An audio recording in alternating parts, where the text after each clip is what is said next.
followed protocol, given the official welcome. We've had our scripture and our prayer. It's now time for us to get down to business. Can I get a witness in here today? Amen. And what business is that? Well, Jesus said, amen, to give him the highest praise. But he said this, he said, if I be lifted up from the earth, he said, I'll draw all men unto me. This day in which we live in, we need him to draw even more men and women unto him. At this time, we call your attention to the screens on either side as we present to you just a portion of what God gave to us through these giants in gospel music. The late Reverend James Cleveland and the late Reverend Timothy Wright.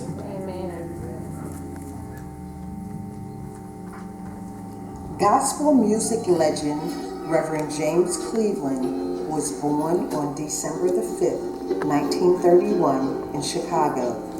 Unable to afford a piano, he crafted one out of odds and ends and taught himself how to play.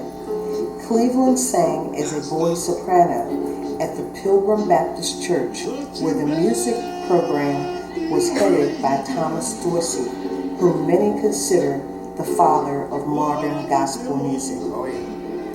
In 1950, Cleveland joined the group known as the Gospelaires and worked on a number of arrangements, including Give Me That Old Time Religion and It's Me, O Lord. The group was noticed by Roberta Martin, a well-known gospel performer, and Cleveland began composing for her, including the song Stand By Me. His composition style and unique voice drew the attention of numerous people in the music world.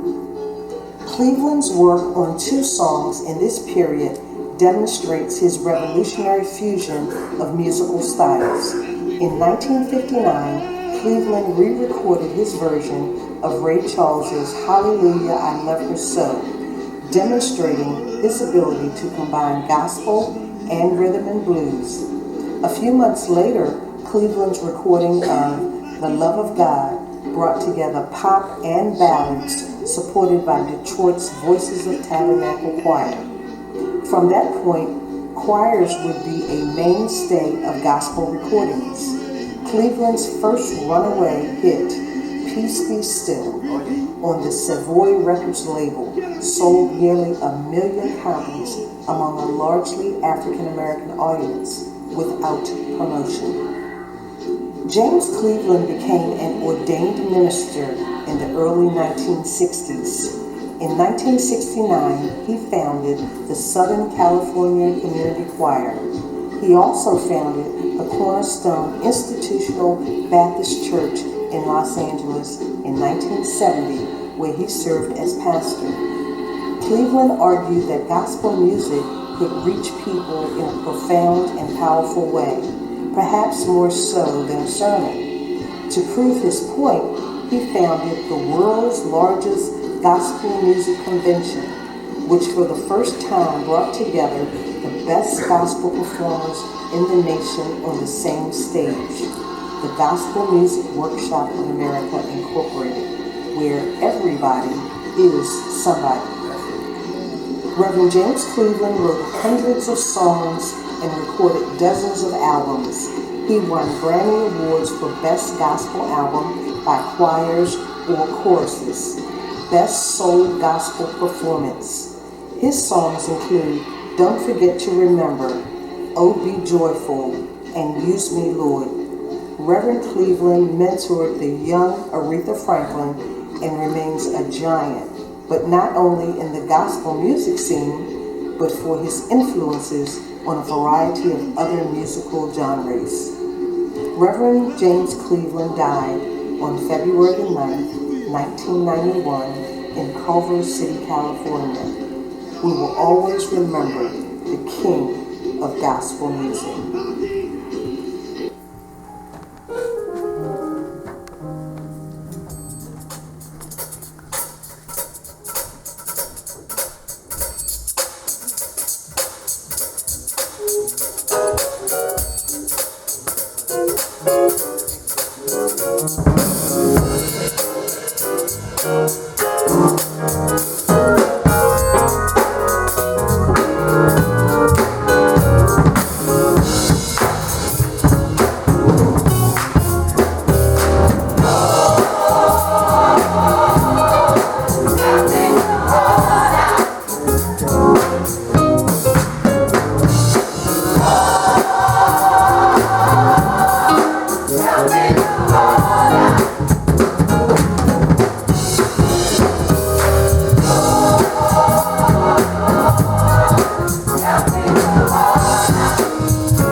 How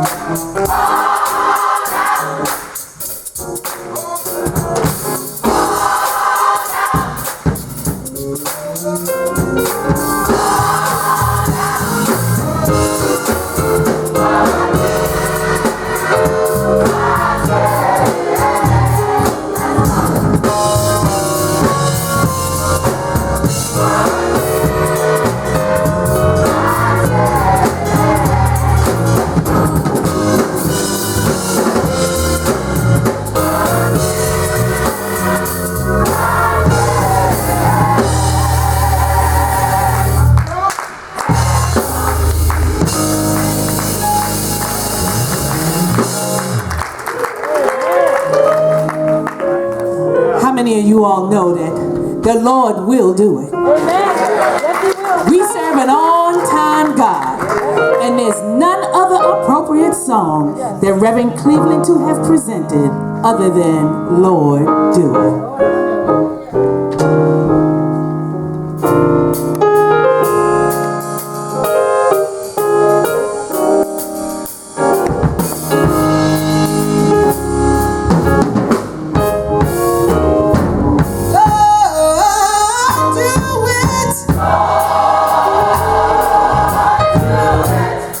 Lord,